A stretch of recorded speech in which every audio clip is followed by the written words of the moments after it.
Have you ever stared at a head of broccoli and pondered, is the organic version of you truly superior? Well, today we're going to chomp our way through this dietary wonderland to discover if organic food really is better. Get ready for an informative joyride packed with facts and flavored with fun because it's time to talk about food.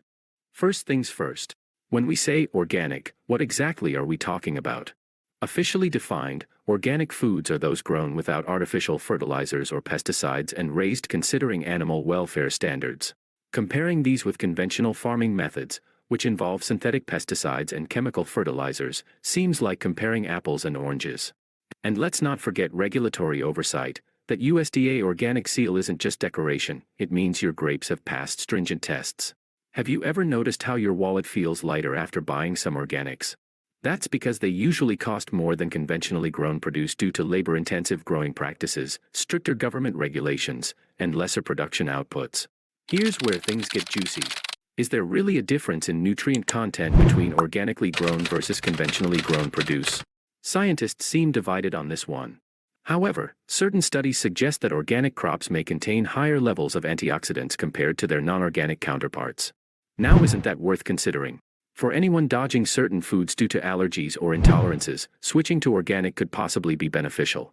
Some claim organics ease their symptoms, but remember, each body reacts differently, so proceed wisely. Pesticides play a major role in the organic versus conventional showdown. Both types of farming use pesticides, but organics stick to natural ones. This is important because continual exposure to synthetic pesticides could pose health risks.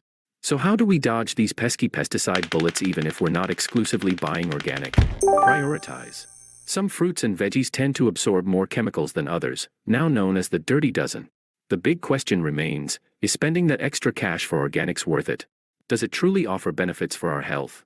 As with everything diet-related, there isn't a one-size-fits-all answer. You need to weigh your personal needs, budget, and values. Want to eat organic on a shoestring budget? It's possible. Look out for sales, buy in season, or join an organic food co-op.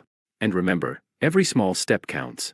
Well folks, today we've peered into the world of organics from all angles, understanding what differentiates them from their conventionally grown counterparts, debated over nutritional content differences, navigated through the pesticide maze, and found ways not to empty our bank accounts while shopping organically. So is organic food really better? Well, that's like asking if pineapple belongs on pizza. It depends. On this fantastic journey towards well-being, remember that everyone's destination could be different. Exclusively eating organic foods or just incorporating them occasionally, that's entirely up to you.